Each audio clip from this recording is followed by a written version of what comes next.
Tonight's question is from Alfon, and it's how do you become a better guitar player in an efficient way? So, this is one of my favorite questions because it involves one of my favorite words of all time, which is efficient or efficiency. And so the answer is in the language. If we look at the definition of efficient, there are three listed currently on Google as of today. That's from Oxford Languages. So we have of a system or machine achieving maximum productivity with minimum wasted effort or expense. All right.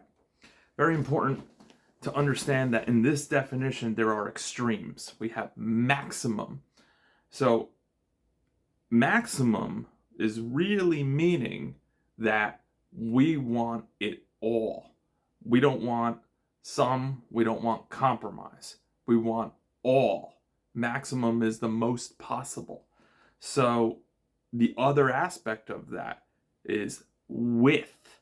So that means not only do we want it all, but we have to get it in a way that includes, let's say, even necessitates or demands that we have minimum wasted effort or expense. But minimum wasted effort is what I want to be focusing on here, because wasted we could replace with the word careless.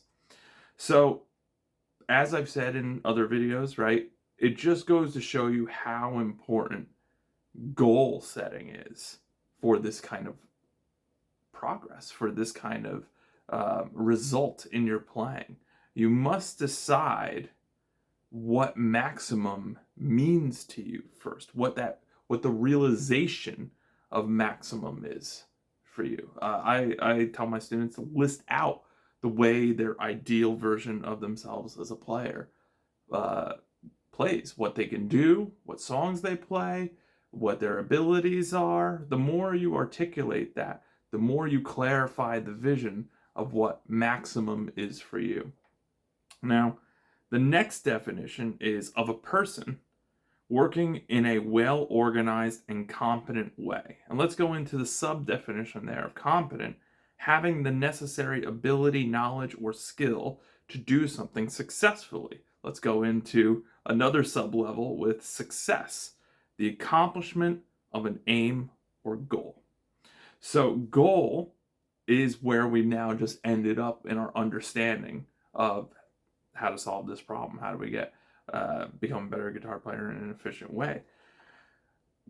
Goals and the organization of how we attempt to achieve them, and really how clear we are, meaning clear, meaning decisive, how decisive we are about the way we want to play the instrument, what we want to be able to do with it, how we want to be able to contribute to music, what it means to us, all that kind of stuff.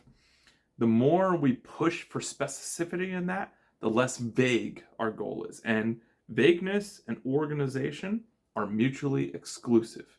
So by getting away from vagueness and pushing ourselves towards organization and actually coming up with our own plan, first it's a hypothetical plan. We haven't done it yet, right?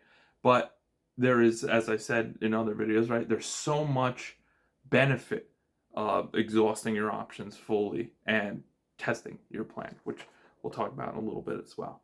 So if we sort of backtrack that, success is the accomplishment of an aim or goal.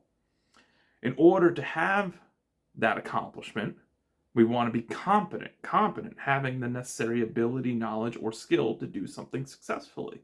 So that's where our training comes in. That's really, at this point in my playing, that's what I spend all my time doing, is developing skills and abilities, right? And increasing knowledge. But at this point, I feel like I have quite a bit of knowledge and really just the application of it to do what I want. So more of the vision work and more of the ability and the skill, skill. Train, right? So back to the original question, how do you become a better guitar player in an efficient way? We've got to be competent enough to accomplish our goals. So that means that we need to design the standards for ourselves, or like I do with my students, I design standards for them, right? So you can have the abilities you need, have the knowledge you need, and have the skill you need to do something successfully.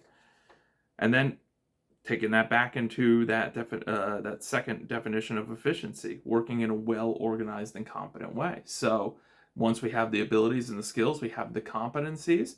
Notice it's well-organized and competent.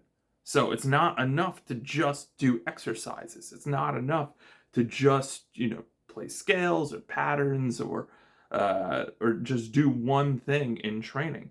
We also have to follow a plan or a process, whether we came up with it ourselves or not. If we're serious about the goal of accomplishing something, then we want to be able to push ourselves onto the next step. And the better we've decided, and this really comes with experience, but the more we've decided about when we've met the standard, and it's like, okay, yeah, I met the standard, right? So I'd say things like, when I can play it at a certain BPM with every note in time, the tone I want from if I'm doing finger style from the right hand, or if I'm picking, I have equal volume in each of my strokes, right? Having that level of specificity will allow you to feel like you've hit the standard and you're ready for the next step. Often in my teaching, I'll push the students, they'll get some competency, and I'll just sort of push them to start the next step a little early. It's always best to sort of have a layering of the steps where you're sort of polishing off one aspect and then you're sort of on to the next in the beginning aspect, because I sort of touched upon this yesterday.